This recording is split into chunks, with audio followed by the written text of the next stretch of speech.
yo creo que son nociones muy importantes que hay que tener bien presentes porque es la integridad del evangelio, ¿no? No solo una historia sobre el hombre, sino una historia sobre toda la creación, en la que vemos a Dios cercano al hombre, con una intervención, diría, de una gracia particular con él, pero que esta gracia no deja por fuera otros aspectos, trasciende. Cuando entendemos eso, vemos una visión mucho más completa de lo que significa la historia de salvación, ¿no?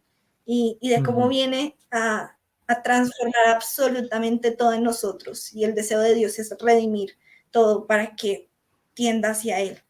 Y bueno, o sea, frente a eso, sí, creo que nada podemos hacer sino sorprendernos de la maravillosa historia de Dios. Así es, totalmente. Bien, un saludo muy especial a todas las personas que nos vean en el día de hoy. Aquí me encuentro con mi amiga Alejandra Calderón y estamos muy emocionados para hablar de un tema que estuvimos trabajando por un tiempo. Fue un reto armar esta charla porque por la profundidad, por toda la historia de la temática, por todos los debates y las discusiones y las peleas que se han generado alrededor de esto. Y la charla tiene como título Relaciones entre lo natural y lo sobrenatural, de acuerdo al protestantismo y luego de acuerdo a la fe ortodoxa, la fe oriental. Ese es el tema de hoy. Es un tema muy amplio, no podemos abarcar todas las cosas, pero queremos ir poco a poco y de esa manera hacerlo. Así que antes de hacer cualquier comentario, Alejandra, gracias por estar aquí, por tu trabajo, por tu esfuerzo, que ha sido muy, muy bueno. Me gustaría que nos comentaras un poco quién eres, qué haces y qué te motivó a hacer esta charla conmigo. Bueno, primero muchísimas gracias, Sebastián, por tenerme en cuenta para esto. Es una charla que es muy interesante, es un tema que a mí me ha tomado bastante tiempo llegar a una posición concreta. Yo soy, bueno, estudiante de teología, aún no he terminado mi carrera, pero espero ya en poco tiempo poder culminar y, bueno, seguir con lo que falta, porque creo que esto nunca se termina de estudiar. Ok, esta charla es muy importante por todo lo que tú decías. Ha provocado mucha discusión, creo yo, a lo largo de la historia del cristianismo. Entonces, es importante abordarla porque en medio de esas discusiones se tiende a caer mucho en falacias de hombre de paja, de ambas posiciones. Y bueno, también es importante tener en cuenta que no es una discusión que se trate solamente de dos posiciones, sino que hay una multiplicidad de posiciones en medio que muchas veces no son tenidas en cuenta o que son acusadas de herejía sin ni siquiera conocerlas. Entonces, yo creo que esta charla tiene como propósito poder analizar todas las posiciones de la mejor forma posible, de la forma más concreta, qué dice cada quien y no caer en sesgos, que son lo que frecuentemente sucede. Entonces, ya teniendo esto, tal vez podamos tener una concepción mucho más completa de las nociones de la gracia, de la voluntad humana, de cómo Dios interviene en el mundo y bueno, en general creo yo que nos sirve mucho para poder entender el evangelio en realidad y cómo todas estas dinámicas se dan entre lo divino y lo humano. Perfecto, Alejandra. Sí, justo antes de empezar a grabar, Alejandra y yo estuvimos conversando sobre cómo realmente queremos derribar ese montón de hombres de paja que se forman, ¿no? O esa forma de hablar de las diferentes posiciones como si estuviéramos atrincherados, como si fuera una guerra, una dicotomía irreconciliable. Y tampoco pues queremos decir que todo está bien y que nada importa, pero sí queremos ser respetuosos con cada posición.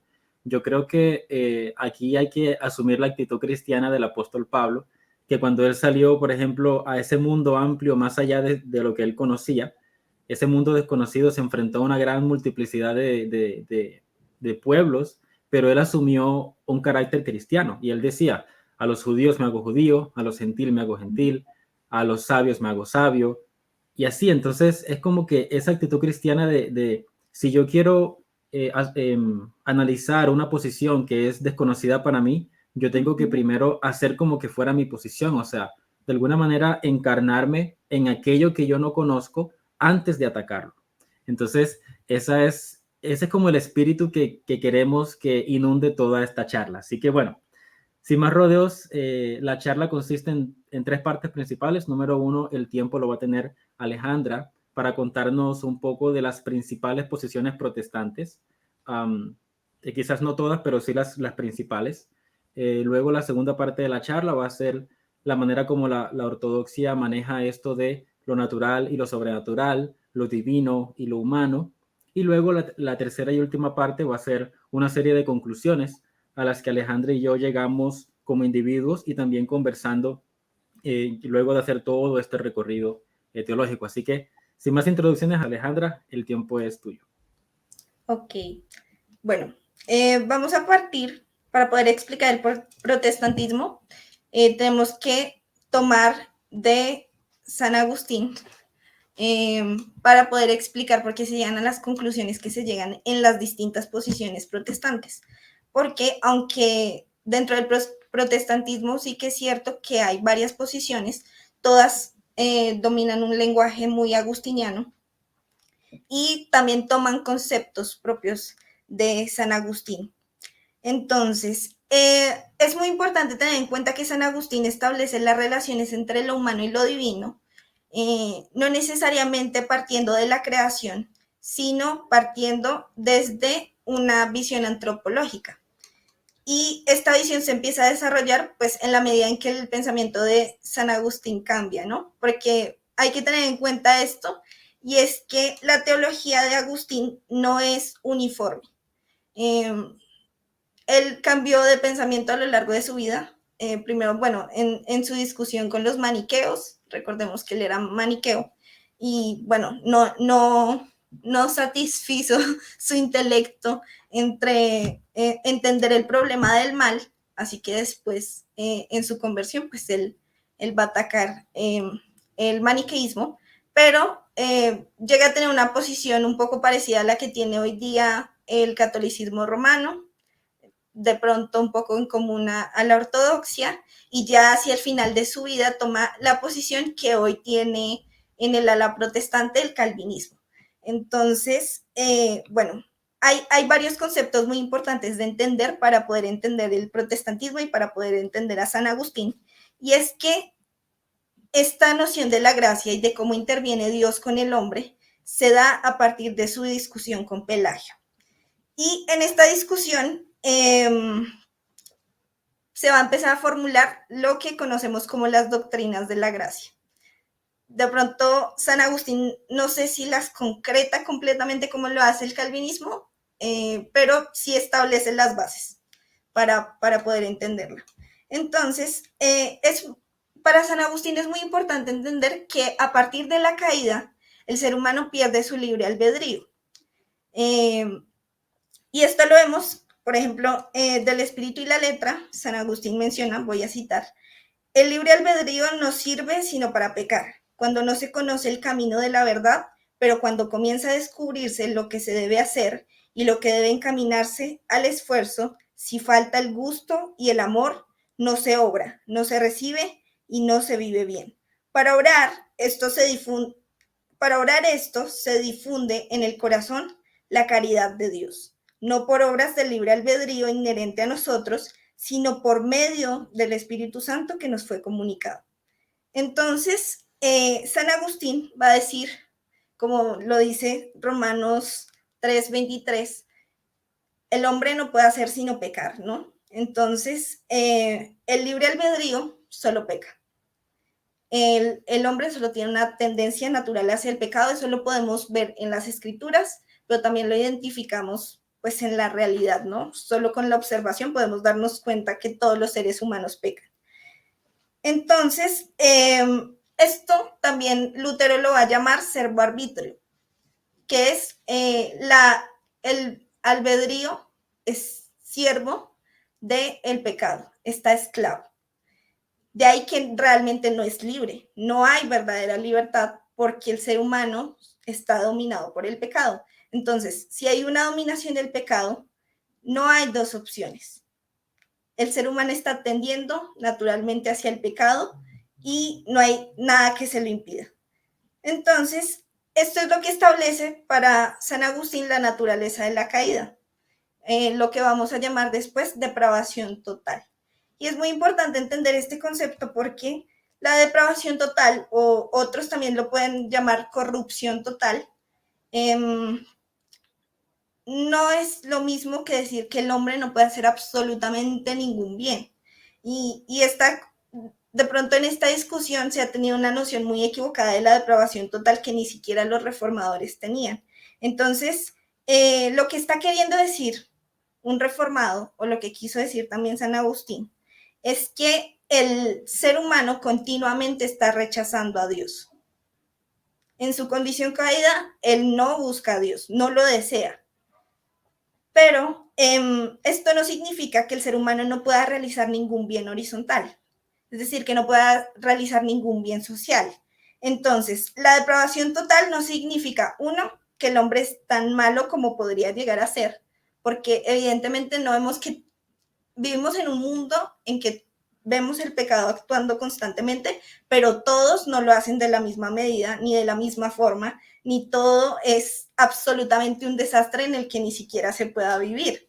Evidentemente podemos ver, hay algunas personas que obran de forma más mala que otras, ¿no?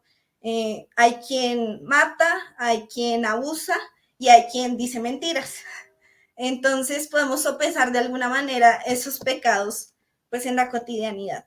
Entonces el ser humano no es tan malo como podría llegar a ser, pero tampoco se niega que no pueda hacer ningún bien social, que evidentemente vemos que pues hay personas que tienen fundaciones, hay personas que ayudan niños, hay personas que no son creyentes, pero hacen cosas que podemos percibir en ellas bondad. Entonces, eso no es lo que quiere decir la depravación total. Lo que va a decir la depravación total es que afirma una antropología negativa a partir de la caída, en el sentido en que todo lo que el ser humano hace y su integridad está de alguna manera corrupta por el pecado, está contaminada por el pecado. Entonces, el protestante distingue el bien horizontal del bien saludable o del bien vertical. El bien horizontal es todas estas cosas que nosotros percibimos como buenas, que pueda hacer un ser humano, pero el bien vertical es todo aquel bien que nos conduce hacia Dios, que nos lleva hacia Él de forma salvífica, ¿no? Entonces, esta definición está en los canes de Dort más como un bien saludable para los reformados. La depravación total significa entonces que tanto el cuerpo como el alma se vieron afectados por la caída. Entonces, todas nuestras capacidades del alma, como razonar, como nuestra capacidad de sentir afecto, nuestros deseos, nuestra voluntad, todas las capacidades que son inherentes al alma y que reflejan la imagen de Dios han sido distorsionadas, han sido totalmente contaminadas por el pecado. Entonces, nosotros no deseamos naturalmente el bien. Cada cosa que hacemos está afectada de alguna forma por el pecado. Y aquí hay algo muy importante para San Agustín, y es que él va a decir, antes de la caída, el ser humano pose pecare o pose non pecare. Puede pecar o puede no pecar. Pero después de la caída, el ser humano non pose non pecare. No puede no pecar. Entonces, todas sus facultades están contaminadas por el pecado y eso es lo que hace que esa depravación sea total, porque afecta todas las áreas de su vida. Y por eso vemos que afecta tanto su integridad humana como sus relaciones con otros hombres, como sus relaciones con la naturaleza y obviamente su relación con Dios. En ese sentido, pues se habla de una depravación total, ¿no? No que sea que el ser humano sea lo peor, sino que todo lo que hace pues está contaminado por el pecado de alguna forma.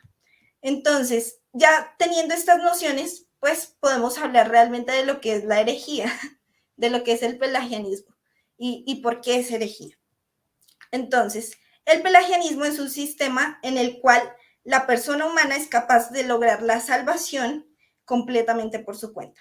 Entonces se tiene esta noción pues de que el ser humano es bueno porque Dios lo creó bueno y él puede ir hacia Dios por su propia voluntad, por sus propias facultades.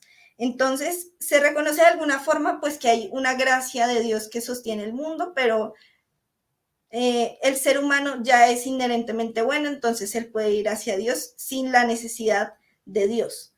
Entonces, lo que sucede con esto es que para el pelagianismo, el pecado de Adán no genera un cambio en la naturaleza humana y va a negar esta posición, esta doctrina cristiana fundamental, en que pues el pecado nos ha afectado absolutamente a todos los seres humanos. Entonces él va a decir, no, la naturaleza humana no ha sido afectada por el pecado de Adán, sino que esto sienta como un precedente individual y prototípico de lo que es el hombre. Entonces, no funda un genotipo espiritual en el ser humano, sino que básicamente es algo accidental. Los seres humanos pecan pues porque vieron el ejemplo y cada quien toma su decisión. Es como si se replicara de alguna forma la historia de Adán en cada uno de los seres humanos. Pero todos estamos en condición de Adán, de hacer el bien o el mal. Entonces, de alguna manera lo que hace Pelagio, bueno, no, el pelagianismo específicamente, es negar los efectos del pecado en el hombre. Se va a centrar bastante en la doctrina de la creación, en el hecho de que el hombre es bueno, pero ignorando la naturaleza de pecado. Y eso es importante porque, bueno, a muchas posiciones cristianas se les ha atacado de pelagianismo, pero no se entiende que el cristianismo realmente no niega los efectos del pecado en el hombre. Entonces, eso es importante entenderlo para pues no caer nuevamente en falacias, ¿no? Los cristianos no creemos que el ser humano sea inherentemente bueno y pueda buscar a Dios por sí mismo, negando la doctrina del pecado, de ninguna manera. Esto sí lo hacía el pelagianismo y pues esa es la razón por la que fue acusado de herejía. Pero hay otra posición también muy conocida que es herética. Muchos la llaman como medio herejía, pero realmente fue condenada como herejía, tanto en el concilio de Orange en 529 y también en la fórmula luterana en 1577 y también otros concilios o consejos locales. Entonces, esta es el semipelagianismo. ¿Qué sostiene el semipelagianismo? Esta es una posición sinérgica en la que se reconoce la actuación humana y la divina, pero hay que tener mucho cuidado porque aunque también se le acusa a muchos cristianos de optar por esta posición, lo que dice el semipelagianismo es que el proceso de salvación es iniciado individualmente por el hombre y es completado por la gracia divina. Entonces, el hombre es inherentemente bueno, está afectado por el pecado, pero él por su propia bondad puede ir hacia Dios y luego Dios completa la obra salvífica en él y lo conduce hacia él, como si no necesitara la gracia de Dios para poderse conducir, sino, bueno, yo pongo mi parte y luego Dios pone la suya y bueno, ahí está la sinergia. Esto fue acusado por herejía, entonces, bueno, hay que entender que aunque es una posición sinérgica, no todas las posiciones sinérgicas son semipelagianas, pero el semipelagianismo sí es sinérgico. Entonces, ya teniendo eso claro, podemos empezar a abordar las otras posiciones que se dan dentro del protestantismo, donde se va a tomar la escuela agustiniana o se va a tomar el sinergismo y pues va a tener ciertas implicaciones y ciertas diferencias en cada uno. Entonces, San Agustín, después de esta discusión con Pelagio, va a hacer una visión más enfática entre las nociones de naturaleza y gracia. Y allí se establece distinciones de lo que se conoce como gracia general o gracia común y gracia salvífica o gracia particular. Entonces, esta última, la gracia particular, es una gracia que está estrechamente relacionada a su aplicación en Cristo y en el Evangelio. Pero bueno, esto lo voy a desarrollar un poco después. Cuando hablamos de gracia común, lo que estamos refiriendo es a esta gracia que sostiene el mundo, a esta gracia que hace que todo se mantenga en existencia, pero también es una forma en la que Dios en algún sentido restringe el pecado humano para que no lleguemos a ser tan pecadores como podemos ser. Todos los seres humanos no pecan igual, ni llegan al extremo en que podrían llegar, pero también es la forma en la que Dios aún mantiene la imagen, su imagen en el hombre. Entonces, la imagen de Dios en el hombre está distorsionada, él está totalmente depravado, pero no se ha desaparecido esa imagen porque aún podemos ver atisbos de bondad en las actuaciones humanas. Entonces, esta imagen todavía es bondadosa, todavía puede ser amorosa, Dios no la ha restringido totalmente, sino que la mantiene en el hombre y esto lo capacita para hacer ciertos bienes. No todos los bienes, no el bien supremo, pero ciertos bienes están en la actuación humana. Entonces, aquí es donde nos vamos a hacer varias preguntas importantes y es una pregunta que se hizo San Agustín y es una pregunta que van a hacer los reformadores. Y es, ¿qué es lo que Dios hace cuando interviene en la vida de una persona para llevar a esa persona a la fe? Si vemos que la gracia de Dios sostiene el mundo, ¿qué es lo que sucede para que un hombre tenga fe en Dios y tienda a un bien superior? No solo a los bienes horizontales. Entonces, ¿en qué momento y cómo llega el pecador a la fe salvífica? Por eso es que San Agustín va a hacer estas distinciones de la gracia, porque va a decir, hay una intervención particular de Dios que nos hace notar que algo sucede en el hombre para que él deje sencillamente de actuar como actúa y comience a buscar a Dios. El hombre puede hacer el bien sin Dios, aparentemente, por su gracia general y común, pero ¿qué hace que tienda hacia él? Entonces, la gracia salvífica viene a ser la aplicación de la salvación y el cambio de los afectos humanos para que él tienda hacia Dios. Entonces, de alguna manera, el ser humano está privado de esta gracia salvífica por causa de la caída, en el sentido que él no tiende hacia bienes superiores, que no puede obrar justamente, y esto San Agustín lo va a hablar como él no actúa a partir de amores ordenados. Su deseo no es buscar a Dios. Entonces, sencillamente actúa, comete actos de bien porque la gracia de Dios interviene, pero su deseo y sus afectos no son buscar a Dios. Entonces, estos serían los amores desordenados. Él necesita la gracia divina para abrir esa posibilidad, comenzar a ordenar sus amores y sus afectos para desear el bien y desear el bien supremo. Y a partir del bien supremo podemos entender los demás bienes. Entonces, por eso San Agustín dice, Señor, dame lo que pides y pide lo que quieras. Dame tu gracia para poder actuar y a partir de esa acción, pues Dios puede pedir lo que desea de nosotros, ¿no? Entonces, la gracia no solo nos hace venir en conocimiento, en razón informando a la voluntad, cuando escuchamos el Evangelio no solo, bueno, estamos escuchando verdad, sino que además nos faculta, nos da la fuerza para orar según lo que conocemos, en potencia y en acto. Entonces, ¿qué quiere decir esto? Que Dios interviene en el hombre no solo para darle conocimiento de la verdad y para transformar su entendimiento, como diría Romanos 12, sino que también le faculta para querer hacer el bien. Entonces, Dios da tanto el querer como el hacer. A esto se refiere. Dios tiene que cambiar los afectos del hombre para que él comience no solo a conocer el bien, sino a desearlo y a efectuarlo. Entonces, estas nociones importantes se comparten en general por el protestantismo. Todos los protestantes entendemos, bueno, tal vez no de forma tan precisa, pero tenemos presentes estos conceptos a la hora de establecer nuestras posiciones teológicas. Entonces, la distinción histórica se da entre dos escuelas importantes, la agustiniana, que va a hablar de una elección, bueno, en términos más calvinistas, en una elección particular de Dios o en una intervención particular de Dios, y el sinergismo, ¿no? Entonces, la posición agustiniana se conoce como monergismo, solo Dios está actuando, y el sinergismo, pues, reconoce alguna participación humana.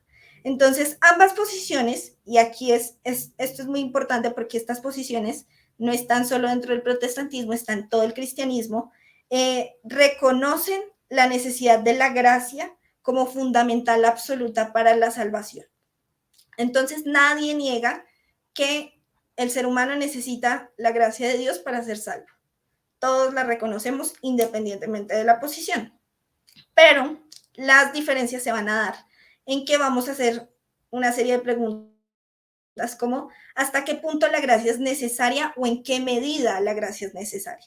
Por eso también las concepciones de gracia general, gracia salvífica, bueno, una que voy a abordar ahorita, gracia previniente, porque decimos, bueno, hay ciertas medidas de la gracia, ¿no? No se ve la gracia de una forma uniformemente, perdón, sino que vemos que la gracia está como actúa de formas diferentes en los seres humanos y en la creación también. Entonces, ¿es la gracia para la salvación una gracia operativa o una gracia cooperativa? Y aquí vienen las principales posturas soteriológicas de el protestantismo, que son dos. El sinergismo, que es una posición adoptada por el arminianismo o por el molinismo, y el monergismo, que es adoptada por el calvinismo y el luteranismo. Entonces vamos a empezar primero por el sinergismo. Este es un punto que tenemos en común con la ortodoxia, muchos protestantes, y es que pues reconocemos esta interacción de lo humano y lo divino de una forma colaborativa para la salvación. Entonces, en la teología cristiana, el sinergismo es la posición de quienes sostienen que la salvación implica de alguna forma esta interacción divina o humana. Interacción entre la gracia y entre la libertad. El sinergismo es apoyado por la Iglesia Católica Romana, por la Iglesia Ortodoxa, por las iglesias metodistas y por gran parte del evangelicalismo. Entonces podemos decir que es la posición mayoritaria, por lo menos. Y bueno, en el caso particular del arminianismo, que es lo que de pronto lo distingue de otras posiciones cristianas, es que en el arminianismo protestante sí se cree en la incapacidad humana de hacer el bien por sí mismo a partir de la caída. O sea, se adopta la posición de la depravación total. Entonces, el arminiano cree que se necesita una intervención particular de Dios en el hombre para tender hacia el bien supremo. Y asume pues que no hay libre albedrío. Y esto es muy importante porque también a los arminianos se les ha acusado muchas veces de que ellos creen que el ser humano tiene libre albedrío. El arminiano también va a decir, no, el hombre no es enteramente libre porque es esclavo del pecado. Entonces necesita la gracia de Dios para hacer el bien. Por ejemplo, en el Sínodo de Dort de 1618, artículo 3, párrafo 4, dicen los remonstrantes: la voluntad del hombre es en un estado de lapso o de caída, y antes del llamado de Dios no posee la capacidad ni la libertad para querer cualquier bien que sea de naturaleza salvífica, y por lo tanto negamos la libertad de querer tanto lo que es saludablemente bueno como lo que es malo esté presente en la voluntad humana en algún estado o condición. Obviamente se refiere al estado de condición de caída, ¿no? Entonces, el arminiano no va a negar esto, el hecho de que el hombre es esclavo del pecado y por lo tanto sus acciones no son enteramente libres, porque está dominado. Entonces, para Arminio, él no creía tanto en un libre albedrío, sino en un albedrío liberado. ¿A qué se refiere? A que el hombre en su condición de caída, pues no es libre. Ya lo hablamos, parte de San Agustín para tomar esta posición. Pero Dios sí interviene para que el hombre tenga facultad de libertad y pueda decidir por sí mismo. Entonces, Dios libera su albedrío. El sinergismo afirma esta interacción cooperativa entre lo divino humano, al mismo que afirma que el proceso de salvación comienza enteramente con la gracia salvífica no común de Dios. O sea, Dios tiene una intervención especial y particular en el hombre que lo hace tender hacia él y de alguna manera es algo más especial que esta gracia común que cubre a toda la humanidad y cubre a todo lo creado. Entonces, aquí es a donde el arminiano adopta esta noción que también es agustiniana de gracia previniente. Y es que Dios prepara el corazón del hombre para que él pueda tender hacia él. Entonces, sostiene que ningún ser humano es capaz de iniciar la salvación, pero que la gracia de Dios va antes, es decir, precede y permite a los humanos responder correctamente al acto de Dios para infundir salvación en el hombre. Entonces, cuando se dice que hay una cooperación en la preparación y aceptación de la justificación al dar su consentimiento con una acción justificadora de Dios, se ve ese consentimiento personal como un efecto de la gracia, no como una acción que surge de las habilidades humanas innatas. Requiere una intervención directa del Espíritu Santo, convenciendo de pecado y guiando al arrepentimiento mediante la exposición del Evangelio. Entonces, para el arminiano es muy importante hablar de que esta preparación se da y la intervención del Espíritu Santo en el hombre, dándole arrepentimiento y fe, se da a partir de la exposición del Evangelio. Y esto es muy importante porque yo personalmente creo que involucra lo que se refiere a la revelación general y a la revelación especial, y por eso se hacen este tipo de distinciones. Para el arminiano es muy importante entender que Dios se revela a través de toda la creación, pero que la revelación a través de Cristo es fundamental para que el hombre tienda hacia él. Entonces, a partir de la escucha del Evangelio, sus afectos tienen que ser cambiados y, bueno, la encarnación cumple un papel muy importante en este aspecto. Entonces, es importante señalar que, estrictamente hablando de la gracia previniente y la fe, para el arminiano estas no son parte de la salvación. Y esto lo voy a aclarar porque es un concepto tal vez un poco difícil de entender, pero es muy importante. No son parte de la salvación, pero son indispensables para la salvación. Entonces, la gracia previniente hace posible la respuesta de fe y la fe es la condición ordenada por Dios para ser cumplida y que Dios así salve al individuo. Pero la fe sinérgica en el sentido de que es una respuesta genuina es posible gracias a la gracia capacitadora de Dios. Entonces, esto es importante porque el arminiano va a reconocer que la fe es indispensable para la salvación, pero es un acto sinérgico. ¿Por qué? Porque el hombre de alguna manera está respondiendo a Dios. Dios le da la facultad, pero el hombre responde. Entonces, todo lo que sigue, los diversos aspectos de la salvación, son una obra monergista de Dios. Dios está interviniendo tanto en la justificación como en la regeneración, como en la santificación. Son obras monergistas de Dios, pero la fe es un aspecto sinergista. Dios da la capacidad, pero el hombre responde. Y el hecho de que el hombre responda significa que él debe tener dos posibilidades. De ahí que ellos crean en la posibilidad de rechazar a Dios. Entonces, mientras que la salvación es un resultado de la fe no causa la salvación. Dios causa la salvación en respuesta a la fe, de acuerdo a su promesa de salvar a los creyentes. Y esto es muy importante. De ahí que venga esta noción arminiana que es la gracia resistible, el aspecto volitivo de la libertad humana y la posibilidad de elegir entre estas dos opciones. Es decir, Dios faculta al hombre para que el hombre pueda ir hacia él. Dios da la fe es un don de Dios, pero el hombre aún puede resistir la gracia de Dios. ¿Por qué? Porque el hombre aún posee su voluntad. Lo que hizo Dios fue liberar su albedrío, darle la facultad de elección, pero esa facultad de elección está ahí. Entonces, la intervención de Dios lo que hace es liberar al hombre para que él decida, pero el hombre no ha perdido esta capacidad bueno, más bien la adquiere, la retoma a partir de la intervención divina. Entonces, la gracia eficaz por la cual cualquier hombre es convertido no es irresistible, van a decir los remonstrantes. Aunque Dios influencie la voluntad del hombre por su palabra y por operación interna de su espíritu, concediéndole la capacidad de creer o poder espiritual, que realmente le hace creer. Sin embargo, el hombre es capaz de despreciar, de rechazar la gracia y no quererla. Por lo tanto, perece por su propia culpa. Y esto es muy importante porque el arminiano lo que va a hacer es que él va a decir, bueno, esta posición monergista de San Agustín no nos cierra del todo. ¿Por qué? Porque el hombre tiene que seguir siendo responsable de su pecado. El hombre es responsable de rechazar a Dios.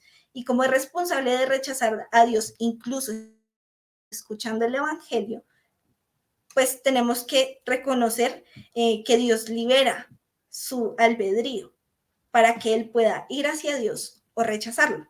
Entonces la responsabilidad en última instancia recae en el hombre, no en Dios. Dios hace todo lo posible para que el hombre venga hacia él, pero pues el hombre puede que no quiera, ¿no? Entonces, ahí está la distinción más importante con la escuela agustiniana. Por otro lado, y en esta ya no voy a enfatizar tanto porque pues es la posición agustiniana, está el monergismo, y el monergismo va a adoptar una noción que se llama gracia irresistible. Entonces va a decir, el obrar eficaz de Dios en llamar a un hombre para que voluntariamente se acerque a él es irresistible. El hombre no puede resistir a la gracia de Dios. Entonces, esta gracia es irresistible o eficaz y se entiende a la par de lo que es conocido como regeneración o nuevo nacimiento. Entonces, ¿qué es lo que sucede? El arminiano va a decir, Dios le da la facultad al hombre para creer, le da el don de fe y el obrar del Espíritu Santo para que tenga arrepentimiento. Pero esto no es la regeneración. La regeneración ocurre después, cuando Dios justifica y salva. Pero el reformado va a decir, no, Dios tiene que regenerar primero, porque el hombre está muerto en sus delitos y pecados. O sea, él tiene que cambiar sus afectos para que desee el bien y para que pueda ser salvo. Entonces, este cambio de los afectos, este cambio de la voluntad, ellos lo van a tomar como regeneración y lo van a poner previo a la salvación. Entonces Dios regenera y luego salva. Este primer giro de muerte a vida es la obra soberana de Dios para que el creyente tenga fe. Entonces, aquí es a donde yo digo, y es una, tal vez no lo digan muchos teólogos, o por lo menos yo no lo he escuchado, pero el calvinismo rechaza la elección en una dimensión vertical. O sea, el hombre, Dios le da la facultad para desear el bien, pero realmente ahí no hay elección, porque Dios faculta al hombre y el hombre no puede rehusarse. Entonces, sencillamente, él elige el bien porque Dios le dio la facultad. No hay voluntad para rechazar, solo hay una opción, Dios. De ahí que podamos decir, bueno, de alguna forma no hay libre albedrío, ni previo ni después, en este sentido, porque el hombre o rechaza totalmente a Dios o lo acepta. Lo rechaza en su condición caída o lo acepta en su condición regenerada, pero no hay un punto medio, no hay dos opciones, es la una o la otra. Entonces, es importante entender que ambas posiciones, pues como ya había dicho anteriormente, se valen de este lenguaje y terminología agustiniana. Por eso las nociones de la gracia, por eso esto de la gracia previniente, de la depravación total, ambas usan el mismo lenguaje, pero puede que lo adopten de formas diferentes. Tienen influencia un poco de un pensamiento neoplatónico, algo aristotélico, un poco dualista en este sentido de la caída, separatista, pues se entiende porque están hablando de naturaleza humana y de naturaleza divina como lo totalmente bueno y la perversión, la corrupción humana. Pero ambas sostienen la doctrina de la depravación total, reconocen que Dios no obra en contra de la voluntad, sino en la voluntad humana. Y esto es importante porque incluso el reformado va a decir, Dios no está obligando al hombre a ir hacia él, Dios está cambiando sus afectos y su voluntad para que el hombre pueda ir hacia él. Entonces, no se ignora el aspecto de la voluntad sigue, está ahí presente, pero Dios está obrando en esa voluntad para que la voluntad lo desee. opera en nosotros para que queramos y consuma en nosotros mientras nosotros queremos. Entonces, las diferencias importantes dentro del ala protestante se dan más dentro del ordo salutis, el orden de la salvación.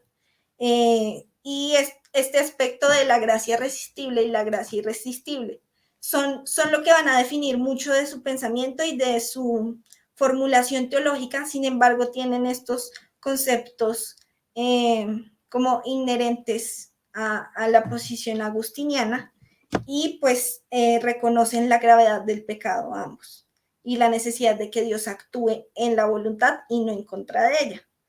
De formas diferentes, pero lo hace. Entonces, para llegar a un punto ya culminante que define estas dos posturas, la confesión belga en el artículo 14 dice así: ¿quién se jactará de su propia voluntad, que oye que los afectos de la carne son enemistad contra Dios? ¿Quién se glorificará en su entendimiento? ¿Quién sabe que el hombre animal no es capaz de hacer aquellas cosas que son del Espíritu de Dios? En fin, ¿quién presentará cualquier pensamiento propio que entienda que no somos suficientes nosotros mismos como para presentar algo como de nosotros mismos, sino que no somos suficientes? Todo es de Dios. Lo que el apóstol ha dicho debe permanecer firme y firme. Es Dios el que obra en nosotros, tanto para que podamos estar dispuestos como para que podamos hacer de su benevolencia más gratuita. Para ninguna mente, ninguna voluntad acepta la voluntad de Dios, en la cual Cristo mismo nos ha trabajado primero, que Él también enseña diciendo: sin mí nada podéis hacer. Juan 15:5. Entonces, básicamente, lo que hacen estas dos posiciones es reconocer, bueno, el hombre por sí mismo no puede ir hacia Dios, necesita una acción particular de parte de Dios, una gracia especial que lo faculta para ir hacia Él. Sin embargo, vemos que la voluntad no se ve restringida, pero sí se ve trabajada de formas diferentes en el monergismo y en el sinergismo. El sinergismo va a decir, bueno, el hombre tiene aún posibilidad de rechazar a Dios. El monergista va a decir, no, Dios actúa para la salvación, punto. El hombre no puede hacer nada más que abrazar esa verdad y vivirla. Y suena muy lindo, suena muy bonito esto de la gracia de Dios. Nos abraza y no podemos resistirla por su grandeza, pero de alguna manera, pues lo que hace es anular el aspecto volitivo en ese sentido, porque ya solo los afectos están tendiendo al bien y de ninguna manera al mal. Yo le decía a Sebastián antes de que nos reuniéramos que a mí se me hace algo muy curioso que casi nadie menciona, o casi nadie, bueno, no sé, no he escuchado a muchos teólogos decirlo, a nadie. Y es que, aunque muchas veces se le acusa al calvinismo de tener una noción antropológica muy negativa, el calvinismo pasa de tener una noción muy negativa a una demasiado positiva, porque dice, no, el hombre en su condición caída es totalmente pecador, no puede hacer ningún bien superior, pero cuando es regenerado no puede rechazar a Dios, solo va a buscar a Dios. Obviamente peca, sigue pecando, todos sabemos que seguimos pecando, pero siempre va a tender hacia Dios. El sinergismo va a decir, no, existe la posibilidad de que el hombre, aún siendo regenerado, aún Dios cambiando sus afectos, pues seguimos viviendo en este mundo caído, el pecado sigue estando presente, ya no nos domina, pero pecamos y podemos rehusarnos a la gracia de Dios, a la intervención de Dios en nuestra salvación. Entonces, eso es lo que hace que se distingan estas dos principales posturas. Traté de ser lo más fiel, lo más calvinista posible y lo más arminiana posible para que se entienda. Pero pues es importante entender que ninguna, aunque se acusan muchas veces de herejía, no son herejía, no entran en la categoría ni de pelagianismo ni de semipelagianismo. Y tienen puntos en común, tal vez algunas más con Oriente que con Occidente, otras no, pero pues lo ideal es tratar de mantener un balance y entender por qué estas diferencias son, de hecho, más diferencias teóricas, un poco conceptuales, pero no son diferencias determinantes, por lo menos en nuestra salvación. Entonces, por eso es que esta discusión es muy técnica, pero no nos afecta tanto. Entonces, ya dejando esta larga explicación, bueno, tú puedes proceder, Sebastián, con la visión ortodoxa.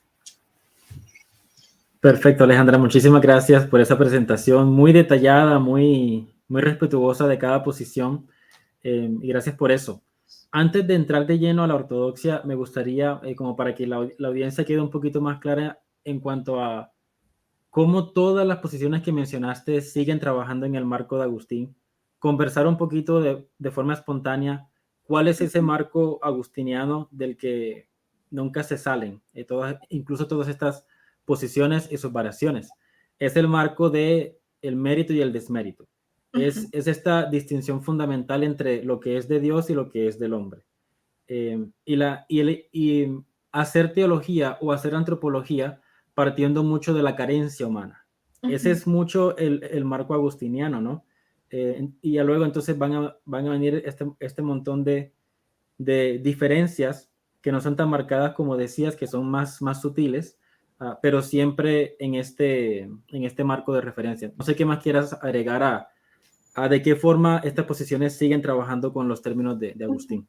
Bueno, es muy importante entender que todas las posiciones de alguna manera se ven influenciadas por esto de los amores ordenados y desordenados, de los afectos.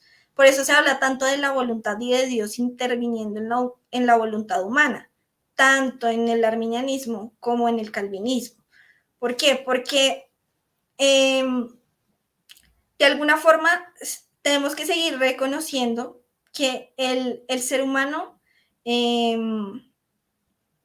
responde a la gracia divina. La pregunta es cómo lo hace y por qué. Y de ahí que San Agustín diga, es necesario, absolutamente necesario, que la gracia de Dios intervenga en el hombre.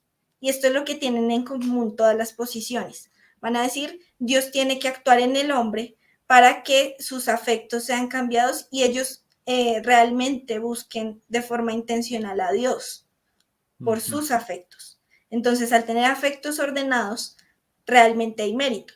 Y no es, bueno, aquí vamos a las olas del protestantismo. Digamos ahí, bueno, es sola fe, sola gracia, solo Cristo. Él actuando en nosotros. Nuestra gracia y nuestro mérito no es nuestro, es de Dios. ¿Por qué? Porque Dios intervino para que pudiéramos tener estas facultades de buscarlo a Él. No son propias. Entonces, pese a que el hombre es bueno, bueno en el sentido en que Dios lo creó bien, en que ese era su propósito, pues la caída viene a distorsionar totalmente ese plan de Dios para el hombre. Entonces, el hombre necesita a Dios, no solo para existir, sino para buscarle y para tener su salvación eterna. Entonces, de alguna forma, lo que hace el protestante es enfocarse bastante en el asunto de la eternidad y de la necesidad de Dios para nuestra eternidad, ¿no? Dios nos sostiene y bueno, el protestante sabe eso, sabe que necesita la gracia de Dios para la existencia, pero él va a ser mucho más enfático en la necesidad de la gracia de Dios para salvación, en la eternidad futura, necesitamos que Dios actúe en nosotros para ser realmente meritorios de esta eternidad y no de nuestros propios méritos, sino de la obra de Dios en nosotros. Entonces, de alguna manera, lo que quiere hacer el protestante y lo que quería hacer San Agustín es adoptar como una posición, yo quiero verlo de forma positiva, muy humilde, y decir, bueno, sin Dios no somos nada, lo necesitamos y por eso vamos a ser tan enfáticos en reconocer la gravedad del pecado para poder ver la grandeza de la gracia de Dios. Si no tenemos una noción muy concreta de la gravedad que tiene el pecado en el hombre y en la creación y sus efectos en todo nuestro alrededor, en todas las áreas de nuestra vida, no podemos ver la gracia de Dios de la forma tan grande que lo es. O sea, la reconocemos, pero el pecado nos hace asimilar de una forma más concreta y más palpable la gracia de Dios en nuestra salvación que si lo ignoramos. Muy Entonces, bien, bueno. Es muy importante eso. Excelente, qué interesante. En eso último que dices de que, ok, lo que quiere el protestantismo es enfatizar nuestra carencia para luego mejor apreciar la gracia.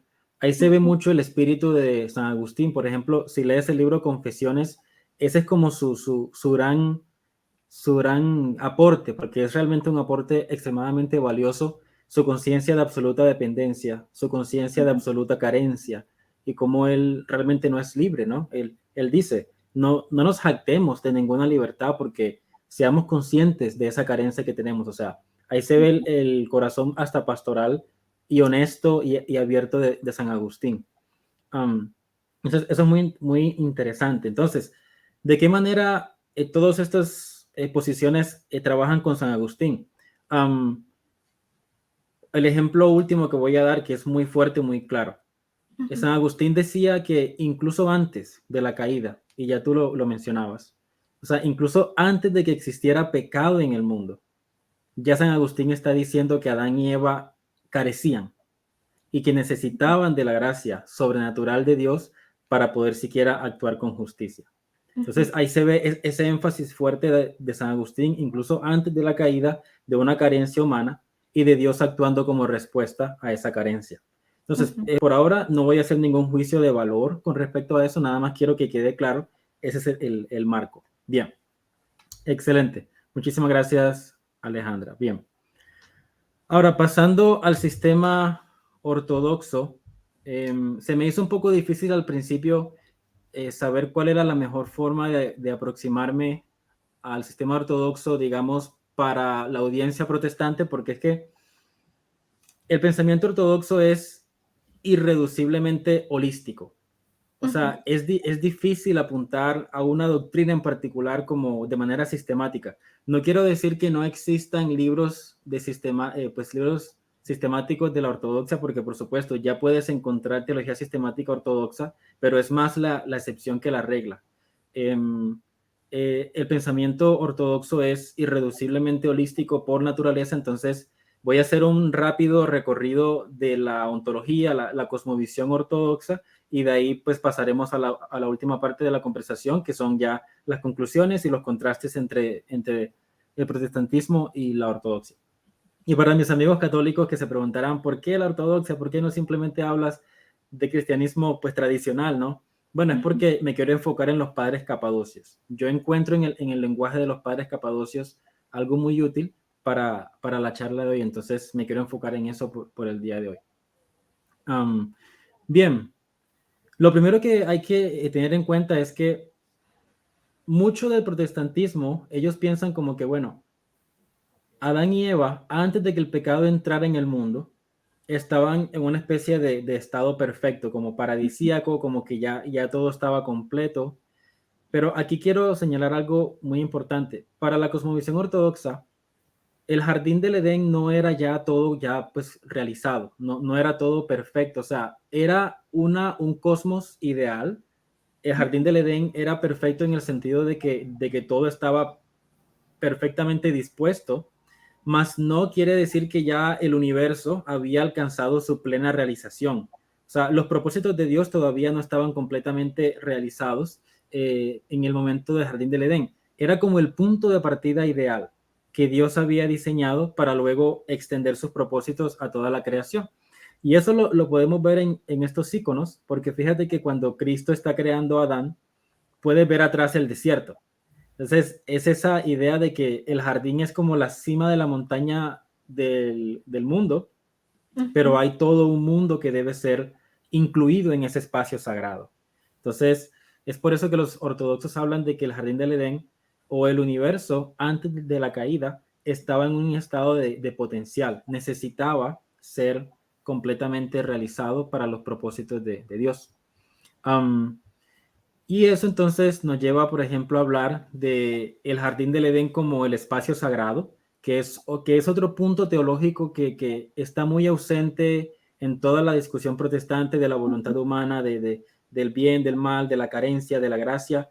No tienen en cuenta que hay que pensar mucho en la noción del espacio sagrado, el espacio en el mundo donde el hombre se encuentra con Dios. Y esto ocurre porque, bueno, pues históricamente hablando, por definición, la reforma surge como una reacción al catolicismo, y aunque no todas las ramas de la reforma son anticatólicas, fue generándose con el paso de los años una especie de actitud antilitúrgica, anti lo sagrado, sí, como que se volvió algo más sencillo, más simple, se perdió en algunos casos la noción de la catedral, la noción de que hay un espacio sagrado diferente a los demás espacios y que en ese espacio sagrado el hombre se encuentra con Dios, la tierra se encuentra con el cielo y es a partir de ese espacio sagrado que Dios avanza sus propósitos en el mundo. Entonces, bien, eso es importante porque en la gran mayoría de la teología protestante se dice que, bueno, el templo de Dios son las personas. O sea, nosotros somos el templo del Espíritu. Y hasta ahí llega la doctrina de lo sacral en la era cristiana. Nosotros somos lo sacral ahora porque somos templo. Pero la ortodoxia dice, sí, eso es cierto, pero trasciende esa idea. Y también habla de que lo sacral se extiende más allá del grupo de personas y también se apodera del espacio que está dedicado para la adoración a Dios. Entonces, el espacio sagrado no ha desaparecido y es un continuo que podemos ver en toda la narrativa bíblica, primero el jardín del Edén, luego ciertos puntos en la historia, por ejemplo, no sé, cuando Moisés se encuentra en el monte Sinaí, ese espacio sagrado, cuando Abraham se encuentra con Dios en los árboles de Mamre, espacio sagrado, y así, o sea, podemos ver un continuo que para la ortodoxia nunca se detuvo, y tampoco para el catolicismo, siguen existiendo espacios sagrados. Ahora veremos más adelante por qué eso es tan importante. Bien, avanzando. Entonces, el universo para la fe ortodoxa parte de un centro sacral. De hecho, si hablamos un poquito de la filosofía ortodoxa, ellos dicen, por ejemplo, la razón por la que siquiera podemos pensar en términos de un centro es porque metafísicamente hablando, Cristo es como que el principio central que nos permite nosotros pensar en esos términos, ¿no? Cuando hablamos del centro de una familia, el centro de una ciudad, el centro de cualquier cosa. O sea, la razón por la que podemos pensar en esos términos es porque Cristo está de alguna manera sosteniendo nuestro intelecto en todo momento para poder interpretar la realidad en función de centro. Entonces, se ve ese centro sacral como lo fundamental. Y es por eso que es tan importante, ¿no? Porque hay diferentes grados en los que el centro es más o menos importante. Por ejemplo, si hablamos, no sé, del centro de una ciudad, el obelisco de Buenos Aires o cualquier cosa, es algo muy importante porque es como, por definición, el punto al cual todo el mundo como que atiende y es lo que nos unifica como una nación o como un pueblo. Pero si hablamos de cuál es el centro más importante, enseguida volvemos al tema la catedral, la iglesia, física. Y es por eso que en los tiempos medievales todos los pueblos tenían en el centro de la aldea la catedral, porque incluso en un sentido arquitectónico de planeación de ciudad se manifestaba el centro sacral que es Cristo.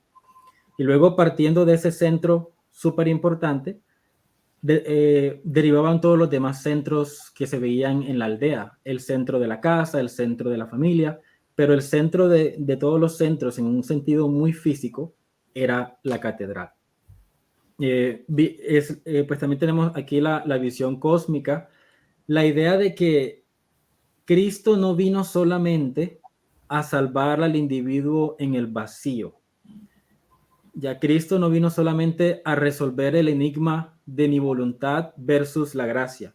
Cristo vino a deshacer la corrupción que inunda al ser humano, pero más allá del ser humano, que inunda la creación. Y es por eso que recientemente incluso muchos círculos protestantes están intentando recuperar esta visión cósmica y quieren hablar ahora de que nos tenemos que interesar por el calentamiento global, porque es que no es solamente el pecado, es la corrupción ambiental, la corrupción política. El pecado estructural. Sí, estructural. Quieren volver a eso porque se dieron cuenta de que por muchos siglos el discurso teológico estuvo muy encerrado en el dilema del individuo, en una especie de vacío ontológico y su dilema con Dios. Ya.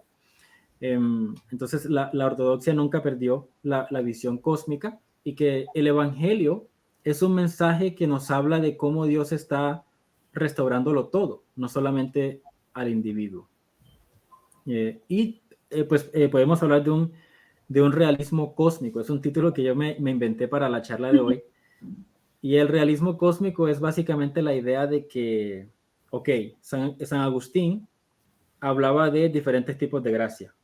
La gracia común, que es lo que sostiene el universo, la gracia salvífica, que es la que actúa de manera particular en la persona, y todo esto.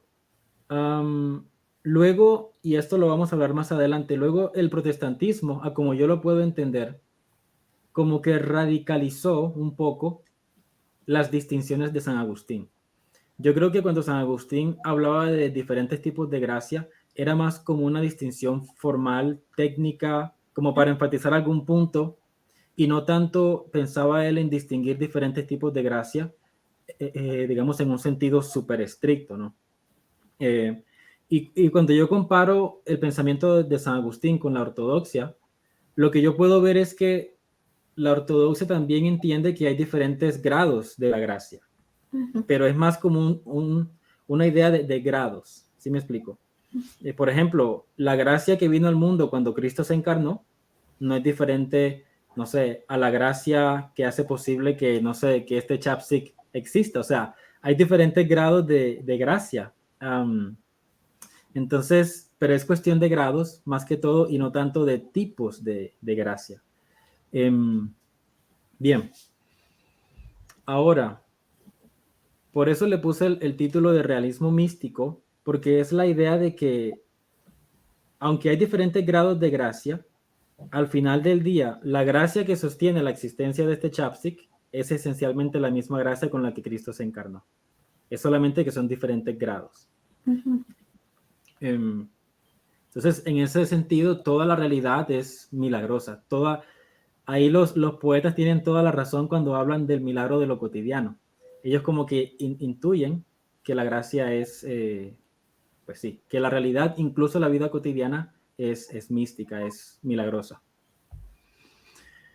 Bien, ahora, hablando de todo el universo en una sola imagen, la visión ortodoxa del universo es que todo es la unión del cielo y de la tierra. Ellos nunca perdieron esta visión. Que luego, por ejemplo, los padres capadocios van a hablar, por ejemplo, del logos. Cuando, por ejemplo, San Juan habla en el Evangelio que el logos estaba con Dios y que el logos era Dios y que el logos se hizo carne, él usa de manera muy audaz un término griego, una categoría claramente griega. No exactamente como los griegos entendían al logos, pero sí como que tomando esa categoría pagana y usándola para los propósitos de Dios. Y cuando el Evangelio dice que Cristo es el logos, lo que nos está diciendo es que Cristo es la clave para interpretar toda la realidad. O sea, Cristo es la máxima revelación del universo en un sentido incluso muy técnico, porque decir que Cristo es el logos quiere decir que Él es la fuente de todas las identidades. O sea, cuando yo, para no irme muy en eso, pero cada vez que yo identifico algo, todo lo que me rodea en este momento, lo que básicamente dice el Evangelio de Juan es que eso proviene del logos. O sea, podemos identificar las cosas como consecuencia de la presencia de Cristo en el mundo. Si no fuera por Él, la realidad se nos presentara de manera oscura, como Génesis 1, como un mar caótico imposible de navegar. Entonces, todo para la ortodoxia es la unión del cielo y de la tierra, incluso en la vida cotidiana, hablando incluso de objetos físicos. Todo es la unión de un substrato de potencial, en términos aristotélicos, un sustrato de potencial carente de propiedades en sí mismo, y luego algo que desciende sobre ese sustrato, que es lo que me permite decir chapstick, mouse, computadora. O sea, la identidad de las cosas vienen del cielo. Y es algo muy técnico, no es un lenguaje mágico, o sea, es la visión técnica del cristianismo, de que todo eso lo sostiene Cristo. Y más allá de eso, cuando hablamos, por ejemplo, del icono del juicio final, hay que entender algo muy, muy importante. Mucho de la teología ortodoxa se resume en el movimiento hacia el ser y el movimiento fuera del ser. Ya decíamos que Cristo es el Logos. Por lo tanto, Cristo es, o Dios, es la fuente del ser. Y todo en el universo consiste en si estás dirigiéndote hacia el ser o si estás moviéndote lejos del ser. Dirigirme hacia el ser inevitablemente significa hacerme más como Dios. Y pues alejarme del ser es inevitablemente caer en la corrupción, en las pasiones, en última instancia la muerte y la fragmentación. Y esto no solamente aplica para las personas, esto sigue siendo algo cósmico. Por ejemplo, San Máximo el Confesor dice que no solamente las personas, sino que todo el universo, de alguna manera misteriosa, está dirigiéndose hacia la fuente del ser que es Cristo. Y la visión final de esto es en Apocalipsis, donde se nos dice, donde la visión final no es un montón de gente en las nubes, como muchas veces me lo imaginaba yo, por ejemplo, antes, como que Dios nada más quiere salvar a las almas y no se interesa por la materia. La visión final de Apocalipsis es una ciudad celestial y es todas las naciones viniendo y ofreciendo sus tesoros a esta Jerusalén celestial. Y te presenta esa boda final entre la novia, que es la nueva tierra, y el novio, que es el cielo. Entonces, incluso en la visión final tienes siempre esta unión entre el cielo y la tierra, entre un sustrato carente de propiedades como potencialidad y aquello que desciende para llenarlo todo, que es el cielo. Y aquí voy a leer la cita de la vida de Moisés. Aquello que es siempre lo mismo, que no aumenta ni disminuye, inmutable a todo cambio, ya sea a mejor o a peor, pues está muy lejos de lo inferior y no tiene superior, que no necesita de nada más, que es lo único deseable, participado por todos, pero no disminuido por su participación. Esto es verdaderamente el ser real. Es una definición súper profunda de qué es el ser, porque es algo muy, muy místico. O sea, básicamente él dice que toda la creación participa de Dios. De hecho, esa es la razón por la que existimos en primer lugar, porque participamos de Dios. Y, por ejemplo, yo te comentaba el otro día, puede darse el caso que tú eres más real que yo. Y otra vez, no lo digo en un sentido mágico, espiritual, en un sentido muy técnico, porque si tú estás, por gracia de Dios, más cerca de Él que yo, eres más real que yo. Participas más del ser de lo que yo participo del ser. Yo estoy más cerca de la fragmentación y de la muerte, y tú estás más cerca de la incorruptibilidad y la vida eterna. Entonces, es algo muy, muy técnico. Y es entonces esta idea. Pero bueno, para ya ir acabando con esto,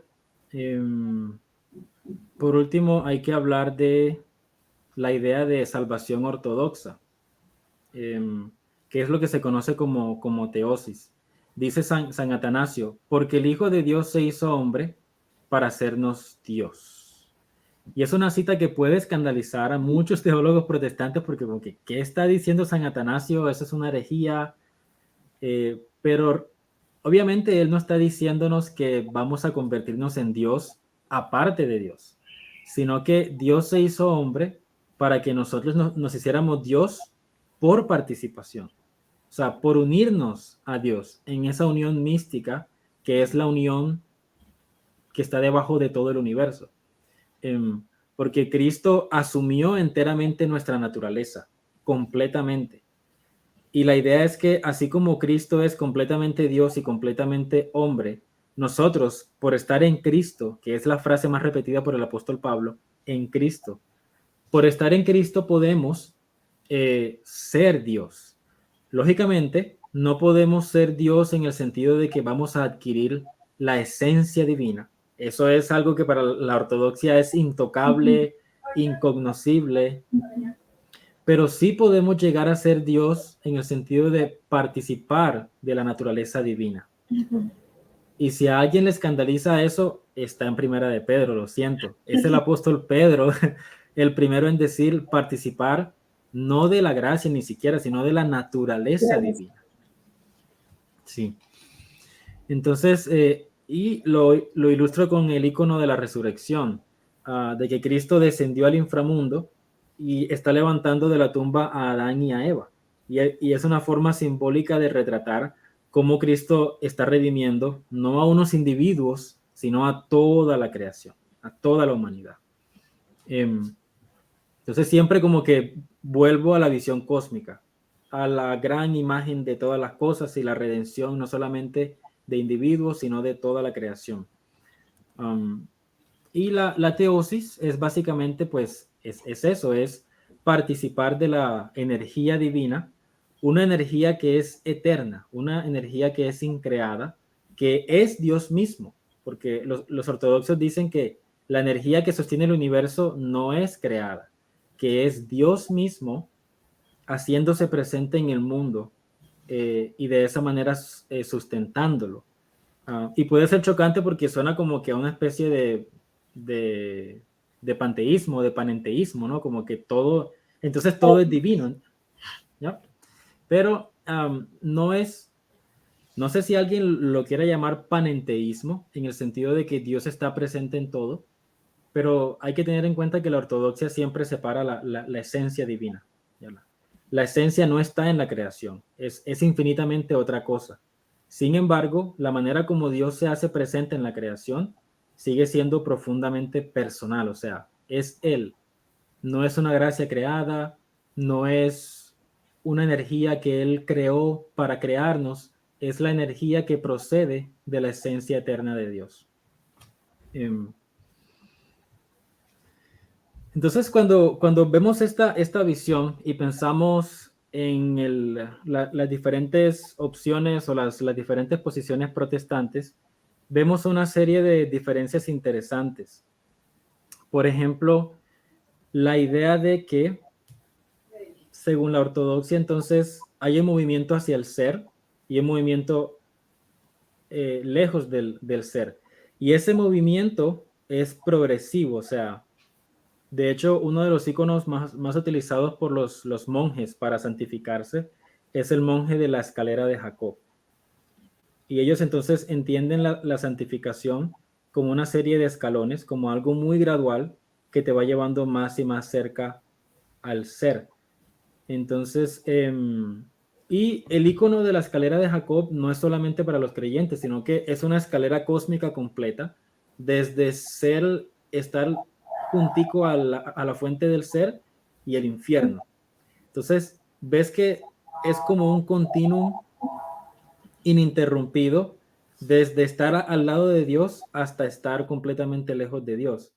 Y es por eso que yo hablaba de que la distinción de gracia que hay, pienso yo en San Agustín y también en la ortodoxia, es una distinción de grados, no de tipos.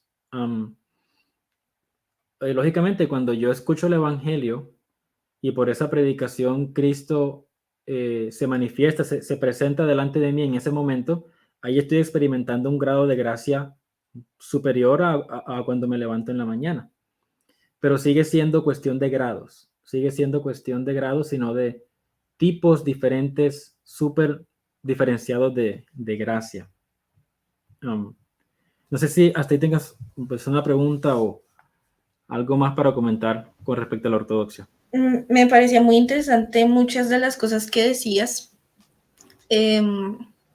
sobre todo este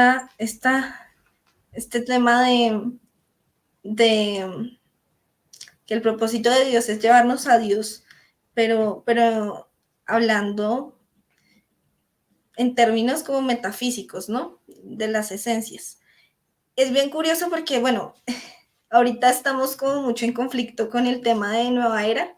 De hecho, justo iba a grabar un pequeño video para Instagram sobre este tema, porque se mezcla, ¿no? El cristianismo, se hace una especie de sincretismo con el tema de nueva era, panteísmo y todo esto. Pero lo que decías a mí me sonaba mucho a Doctrina Analógica del Ser de Tomás de Aquino, ¿no? Donde él dice, bueno, que para poner un ejemplo que se pueda entender mejor, que tiene en común una planta con Dios. Entonces diríamos, no, pues aparentemente nada porque Dios es algo totalmente distinto a la planta y lo es. pero esencialmente pues todo lo que existe se deriva de Dios, ¿no? Entonces, de alguna manera comparte su esencia, pero de formas totalmente distintas. La planta es un ser viviente y Dios también es viviente. Eso tendrían en común, pero son vivientes en sentidos totalmente distintos y distinguibles. Entonces, es muy importante entender esto porque eh, esta noción de tener a Dios presente en toda la creación y al mismo tiempo reconocer su trascendencia, yo creo que es parte fundamental de la fe cristiana, ¿no? El Dios presente, inmanente, pero el Dios también absolutamente trascendente. Y la forma en que lo han logrado explicar las diferentes tradiciones cristianas ha llevado también a su desarrollo teológico. Por ejemplo, lo que tú dices del protestantismo es muy cierto y yo estoy totalmente de acuerdo, y es que el protestantismo perdió como esta noción de lo sacral en cuanto a lugares, por ejemplo, a símbolos, la explicación mítica, porque el protestantismo tiende a ser muy moderno, ¿no?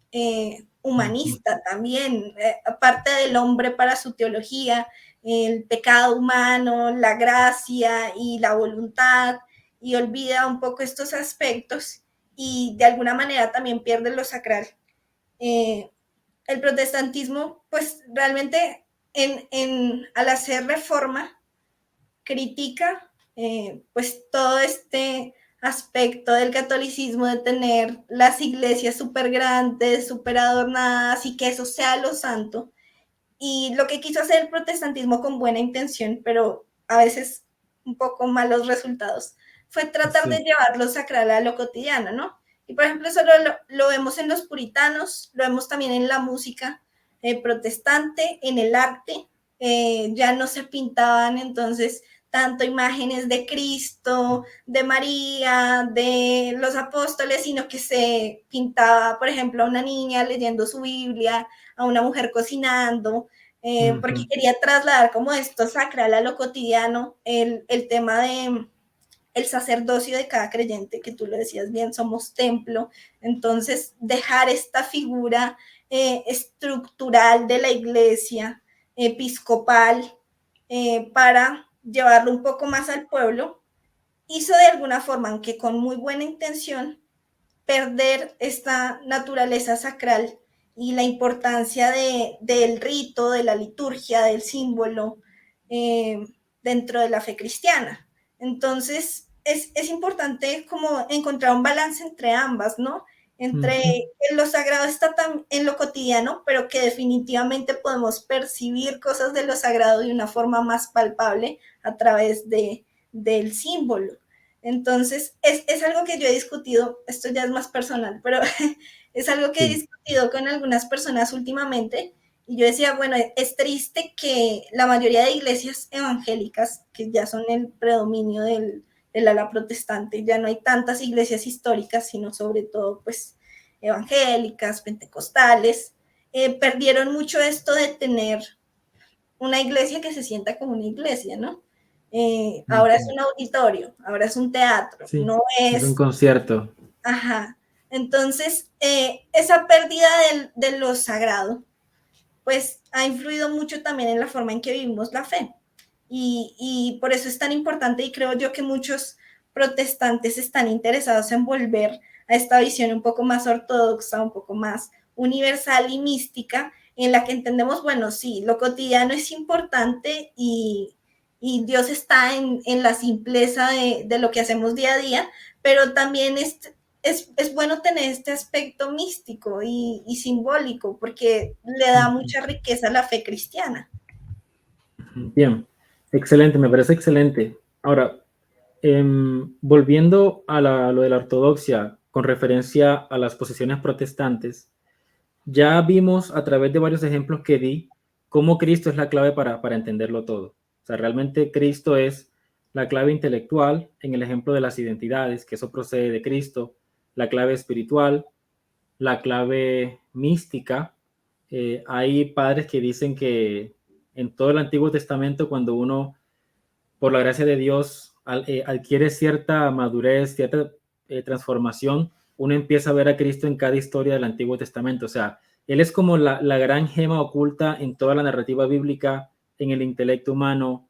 Es lo que dicen ellos, es lo que todas las grandes corrientes filosóficas estuvieron buscando, pero nunca lograron encontrar, como el platonismo, Aristóteles, Sócrates, todos como que intuyeron ese algo y ese era Cristo. Entonces, esa es la visión ortodoxa de qué es Cristo. Él es básicamente todo. Y es lo mismo, o sea, yo entonces aplico de qué forma Cristo me informa en este tema de el dilema de la voluntad humana frente a la gracia de Dios. Y lo que yo veo es que, y esta es mi posición al respecto, en Cristo yo aprendo que Dios es esencial, bueno, no esencialmente, que Dios se nos revela a nosotros como un ser autodonado, porque eso es lo que aprendemos en la encarnación. O sea, si yo permito que la encarnación informe mi teología y no al revés, yo voy a descubrir que Dios es un ser autodonado, o sea, él se regala y se regala de manera absoluta hasta la muerte, pues cosa que ninguna religión tiene. Entonces, eso me habla de que Dios libremente se autolimita, permite que yo sea, no me obliga. Él hace todos los sacrificios y lo que hace es invitarme, casi como que, como este romance. De hecho, me encanta la visión de Apocalipsis entre el esposo y la novia, porque realmente lo que vemos es un Dios que intenta como seducir a la tierra, seducir a la creación para que regrese. Hay imágenes muy explícitas en el Antiguo Testamento. Muchos profetas usan la imagen del novio intentando seducir a su novia, ¿no? A su prometida. Entonces, todo eso yo lo veo de manera muy manifiesta en la encarnación, ese amor donado y todo eso. Y por eso mi conclusión es que Dios sostiene la creación y de Él dependemos en todos los sentidos, pero al mismo tiempo Él me deja ser. O sea, Él como que permite que yo sea libre y lo permite libremente. O sea, Él como que deja que seamos libres no sé, por amor. Y entonces la posición ortodoxa es que se requieren dos cosas para la salvación: la gracia divina y la voluntad humana. No porque yo sea el gran ser que incluso independientemente de Dios tengo facultades, no.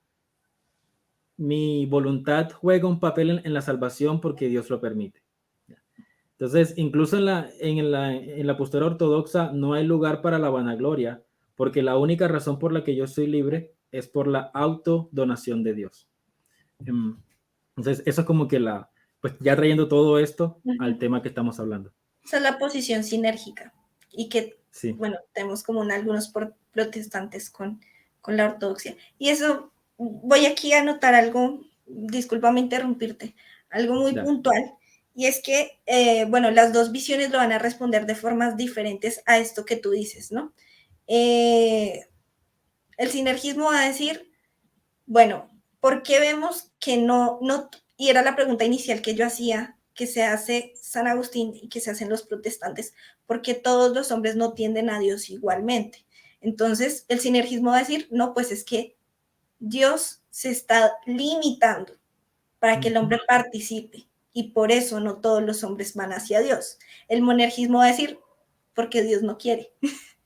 Dios quiere que algunos sí y hay otros que sencillamente Dios no quiere porque todo es obra soberana de Dios.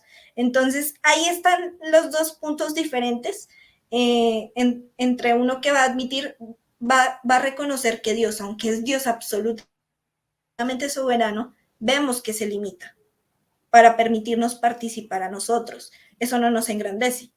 Pero otros, por sostener la posición del hecho de que Dios es absolutamente soberano, va a decir, pues si el hombre no va hacia Dios, es porque Dios no quiere. No porque Dios no le haya dado facultades, Dios se las da a algunos y esos van hacia Él, pero hay otros que sencillamente Dios en su soberanía y su plan, bueno, pues no quiere que vayan hacia Él. Entonces... Claro. Excelente. Y volviendo a vincularlo con San Agustín, eso es consecuencia de tergiversar algunas cosas que decía San Agustín. O sea, como él hacía mucho énfasis en que Dios está aquí y nosotros estamos acá y somos carentes y dependemos de él, eso como que fue derivando en la idea de que como nacemos y somos seres, o sea, no sé, pecadores, corruptos, eso hace que Dios no esté obligado a hacer nada con nosotros. O sea, como yo soy pecador de nacimiento, ya pues si Dios es malo es porque lo merecía. Y si Dios es bueno es porque por su gracia. Entonces se genera como una especie de teología arbitraria donde se enfatiza tanto la oscuridad humana que es como que ya entonces Dios queda completamente sin obligación. Y no quiero decir que para la ortodoxia Dios esté obligado, por supuesto que no. Dios nunca está obligado a hacer nada. La diferencia radica en que, de nuevo, como el carácter de Dios es autodonarse, autorregalarse, eso no me indica que Dios está obligado a amarme, pero me indica que Dios me quiere amar. O sea, esa es como la cuestión, ¿no? O sea, como Dios se autorregala, yo confío que Él ama a toda su creación, incluso si no está obligado a hacerlo, porque su naturaleza es autodonarse. Entonces, ya ahí pues estaríamos llegando a la conclusión de la charla, de esta exposición de las diferentes posiciones protestantes, la ortodoxa. No sé si hay alguna pregunta o comentario más que quieras hacer. No, bueno, esta ya es mi posición personal. Yo también comparto eso con la ortodoxia y es que yo soy sinergista. Y hay un pasaje bíblico que ahorita se me venía a mente que es muy importante para entender esto. Y es Mateo 23:37, ¿no? Donde Jesús les dice, Jerusalén, Jerusalén, la que mata a los profetas y apedrea a los que son enviados a ella. ¿Cuántas veces quise juntar a tus hijos como la gallina junta a sus pollitos debajo de sus alas y no quisiste? Entonces, este es el punto importante. Y bueno, yo aprecio profundamente a los reformados, de verdad, les tengo un aprecio entrañable y les aprendo muchísimo. Y gran parte de mi fe y de quien soy hoy se lo debo a la teología reformada. Pero el mismo Jesús dice, yo quise y ustedes no quisieron. Ya sabemos, todos tenemos en común que todos sabemos que no deseamos a Dios por nuestro pecado, pero Dios quiere y Dios busca. Entonces, bueno, ya después entraremos a otras discusiones de si es particularmente un grupo o no, pero evidentemente vemos que el deseo de Dios está en redimir a la creación y no solo al hombre, sino a toda la creación. El ortodoxo va a dar una visión un poco más completa. El protestante va nuevamente desde el hombre, entonces decir Dios restaura al hombre y el hombre entonces ahora tiene la misión de restaurar lo creado. Pero yo creo que son nociones muy importantes que hay que tener bien presentes porque es la integridad del evangelio, ¿no? No solo una historia sobre el hombre, sino una historia sobre toda la creación, en la que vemos a Dios cercano al hombre, con una intervención, yo diría, de una gracia particular con él, pero que esta gracia no deja por fuera otros aspectos, trasciende. Cuando entendemos eso, vemos una visión mucho más completa de lo que significa la historia de salvación, ¿no? Y de cómo viene a transformar absolutamente todo en nosotros. Y el deseo de Dios es redimir todo para que tienda hacia Él. Y bueno, o sea, frente a eso, sí, creo que nada podemos hacer sino sorprendernos de la maravillosa historia de Dios. Así es, totalmente. Y si Cristo es la clave para entenderlo todo, pues incluso cuando hablamos de la gracia de manera particular y la gracia de manera general, incluso Cristo reconcilia eso porque Él es como la unión de lo particular y lo general, porque Él es un ser humano, Él fue un hombre en la historia, pero el tiempo Él representa, Él es absolutamente todo. Entonces es como que si Cristo es la clave de todo, todas esas dicotomías que parece que están en conflicto se reconcilian en Él. Dicen algunos teólogos ortodoxos que encontrarme a mí mismo y encontrar a Dios ocurre de manera simultánea. O sea, no es que yo sea Dios o no es que Dios sea, sino que o sea, son como dos caras de una moneda. Y con eso hago referencia a lo particular y lo general. encontrarme a mí es encontrar a Dios es encontrarme a mí, lo particular y lo general uniéndose a través de Cristo. Bien, Alejandra, muchísimas gracias, la verdad fue maravillosa esta charla. Gracias por el tiempo, por todo el esfuerzo y como decías, más adelante seguiremos hablando de otros temas. Un saludo muy especial y hasta la próxima será. Muchísimas gracias a ti, un gusto haber estado aquí.